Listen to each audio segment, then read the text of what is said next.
রাধে রাধে বন্ধুরা, কেমন আছো তোমরা সবাই? আশা করি অনেক ভালো আছো। আমার নতুন আরেকটি ভিডিওতে তোমাদের সবাইকে জানাই অনেক ভালোবাসা, অনেক স্বাগত। তোমরা এখন যারা ভিডিওটি দেখা শুরু করেছো তারা প্লিজ একটা লাইক করে কিন্তু ভিডিওটি কন্টিনিউ করো। অনেকে কিন্তু সুন্দর করে কমেন্ট করো, একটা লাইক করতে ভুলে যাও। তাই তোমাদেরকে সবসময় কিন্তু মনে করিয়ে দিই যে একটা লাইক করে কিন্তু ভিডিওটি কন্টিনিউ করো। আমি কিন্তু যার ভিডিও দেখি সবসময় কিন্তু লাইক করি। আর আমি কদিন থেকে জানো তো অনেক অনেক দিদিভাইকে নোটিস করছি, তারা ভিডিওতে কমেন্ট করছে যে হ্যাঁ ভালো লাগলো, কিন্তু লাইক করতে ভুলে যায়। শুরুতে কিন্তু লাইক করে দিলে সেই ভুলটা কিন্তু একদমই হয় না।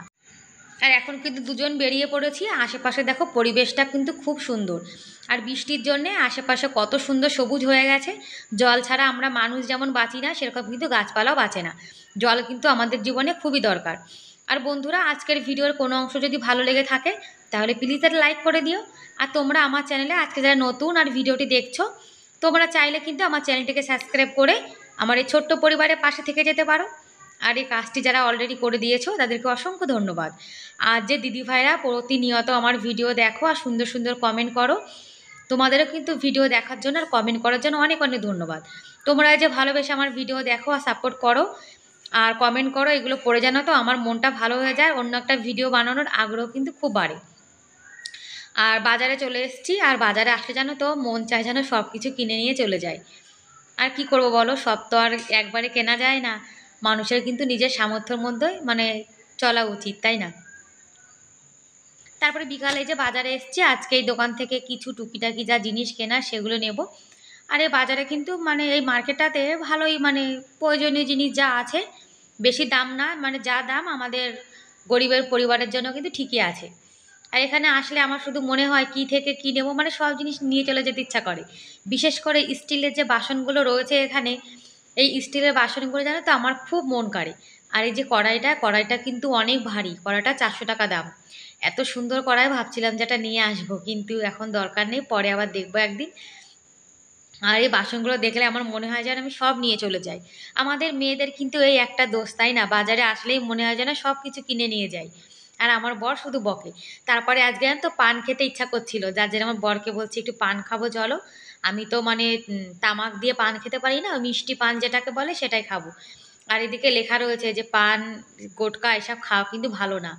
তবুও সবাই জানে, তাও কিন্তু খায়। আর দেখো পানগুলো একটা পেতলের কি বলবো, এটাকে কি বলে আমি জানি না, তার মধ্যে ভিজিয়ে রেখে দিয়েছে।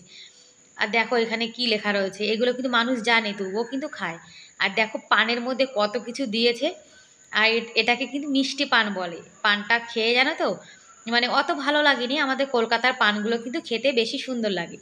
এখানে রাজস্থানীরা কিন্তু ভালো পান বানাতেও পারে না। আর আমাদের রাজস্থানে কি কি সবজি পাওয়া যায় তোমাদের সঙ্গে দেখাচ্ছি। দেখো, এই দেখো পুঁই শাক নিয়ে এসেছি। পুঁই শাক কিন্তু সবসময় পাওয়া যায় না, কখনো কখনো দুই একটা দোকানে, ওই হাতে গুনে দুই একটা দোকানে কখনো কখনো আনে। এবার লাল শাকও আছে, পাশে একটা দোকানে কলমি শাকও দেখেছি। লাল শাকগুলো এখন আর নিচ্ছি না, কেন জানো তো, এখন বৃষ্টির সময় শাকে জানো তো অনেক বালি থাকে, অত বালি দিয়ে কিন্তু শাক থাকলে তারপরে ধুতে অনেকটা জল লেগে যায়। এদিকে বিনসও রয়েছে, যা সবজি আছে ভালোই আছে। আর সবজিতে না জল দিয়ে ভিজিয়ে রেখেছে। আর আমাদের রাজস্থানে কী কী সবজি পাওয়া যায় তোমরা দেখো। আর আসার পথে তোমাদের সঙ্গে শেয়ার করছি, জায়গাটা জানো তো খুব সুন্দর। ওই যে পাহাড়ের নিচে যে প্যালেসটা দেখলে, ওটা হলো ফোর্ট প্যালেস। আর ওই প্যালেসটা জানো তো 2000 টাকা টিকিট, সেই জন্য ওখানে যাওয়ার আর ইচ্ছাই করে না। আর আমাদের তিনজন মানুষের কত টাকা টিকিট লেগে যাবে তোমরাই ভাবো, তাই আর যাইনি। লাউ পাতা না এক জায়গা থেকে চুরি করে নিয়ে এসেছি। আমরা যখন বাজার থেকে আসছিলাম দেখি কি একটা বাড়ি গেটের বাইরে, রাস্তার গেটের উল্টো সাইডে রাস্তায় অনেক লাউ গাছ হয়েছে, কিন্তু ওরাই লাগিয়েছে, যাদের বাড়ি তারা। তা দেখছি যে বাড়িতে কেউ নেই, তা ভাবছি কি নিয়ে যাই, যদি কিছু বলে তখন বলে দেবো, তাই না? আর এখানে লোক জানে তো লাউ গাছের পাতা দিতে চায় না, বলে লাউ গাছের পাতা ছিঁড়ে নিলে লাউ গাছ ভালো হয় না। দেখো পাতাগুলো একদম কচি, আমার বর বলছে কি যেগুলো কচি পাতা সেগুলো দেখে ছেড়ো, বুড়ো পাতাগুলো কোনো স্বাদ নেই। তা আমি দেখে দেখে দেখো কচি পাতাগুলো এনেছি, কালকে এগুলো বাটবো জানো তো। আর এই লাউ পাতা বাটা ভাল লাগে, এর থেকে কিন্তু কুমড়ো শাকের পাতা বাটা বেশি ভালো লাগে, কিন্তু কুমড়ো শাকের পাতা তো পাইনি, কেমন একটা গন্ধ বেরাচ্ছে, কাঁচা পাতা দেখে অনেক গন্ধ বেরায়। দেখো তাহলে অনেকদিন থেকে ভাবছিলাম, মনে ইচ্ছা ছিল আমি লাউ পাতা আনবো, তা আজকে নিয়ে এসেছি। আর আজকে বাজার থেকে কি কি সবজি এনেছি তোমাদের সঙ্গে শেয়ার করছি চলো। বেশি কিছু কিন্তু আনিনি, কেননা আমাদের এখানে সবজির জানো তো খুব দাম। আমাদের কলকাতায় সবজি যদি 20 টাকা দাম হয়, সেই সবজিটা আমাদের এখানে কিন্তু 80 টাকা কিলো। এই যে পটল আনে, পটলের দামও কিন্তু 80 টাকা, কখনো 90 টাকা কিলো হয়ে যায় জানো তো। মানে কলকাতা থেকে আসে তো, আর একটা জিনিস যখন অত দূর থেকে আসে, সে জিনিসের দাম তো একটু হবেই, তাই না? তাও কিন্তু আমাদের এখানে জানো তো, আমাদের এই এলাকাটায় যেরকম সবজি পাওয়া যায়, রাজস্থানের কিন্তু আরও অনেক এলাকা আছে, সেখানে কিন্তু একদমই কিচ্ছু পাওয়া যায় না জানো তো। তাদের সবজি কিনতে গেলে অনেকটা দূর যেতে হয়। আর আমাদের এখানে কিন্তু অনেক বাঙালি আছে, কেননা আমাদের এখানে বড় বড় কোম্পানি আছে তো, যার জন্য বাঙালিরা যা যা সবজি ভালোবাসে সেগুলো কিন্তু সব কিছু আমাদের এখানে পাওয়া যায়। আর আমার একটা দিদি আছে মানে রাজগড় থাকি, সে রাজগড়ে জানো তো কিচ্ছু পাওয়া যায় না, ওরা অনেক দূর যায়, যে সেখান থেকে মানে কি বলবো, 1 মাসের সবজি একবারে এনে রাখে। আর আমাদের এখানে দেখো কত সুন্দর সবজি পাওয়া যায়, কাঁচকলা, পটল, বাঁধাকপি, পুঁই শাক, তারপরে ওই যে লাউ পাতা আমি চুরি করে নিয়ে এসেছি। চুরি না, মানে কি বলতো, রাস্তার পাশে হয়ে রয়েছে, এখন ওরা লাগিয়েছে কিনা সেটাও আমরা জানি না। তা কাউকে না বলে আনা তো চুরিই বলে, তাই না? ভগবানকে তো বলে রেখেছি। আর গাজরে নিয়ে এসছে, তা লাউ শাকটা ভাবছি প্লাস্টিকে আটকে তারপর ফ্রিজে রেখে দেবো। কোনো শাক পাতা যদি আমরা প্লাস্টিকে আটকে রেখে দিই তাহলে কিন্তু খারাপ হয় না। এদিকে লঙ্কার গুঁড়ো নিয়ে এসেছি, কেননা আমাদের গোপাল সোনা জানো তো ভালো নোড়া নেই, যার জন্য লঙ্কাটা ভালো করে পিষে রান্না করা হয় না, যার জন্য লঙ্কার গুঁড়ো নিয়ে এসেছি। আর গোপাল সোনার নিরামিষ একটা ছালনিও নিয়ে এসেছি, এটা দিয়ে ওই আটাটাটা মানে পরিষ্কার করার জন্য। নিরামিষ আমিষ আমাদের কিন্তু সব ডবল ডবল আনতে হয়।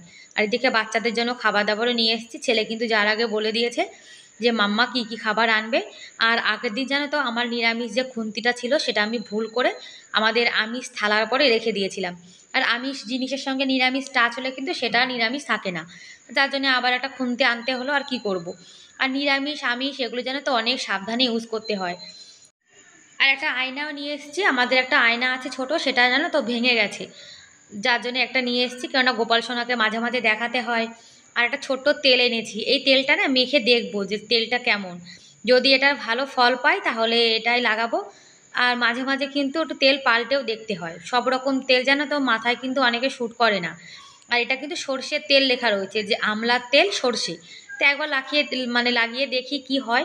ভীম জেলও নিয়ে এসেছি, ভীম জেলটা কিন্তু দিয়ে বাসন মাজা খুবই ভালো। ব্যাস বন্ধুরা, তাহলে আজকের মতো এ পর্যন্তই, দেখা হবে পরের ভিডিওতে।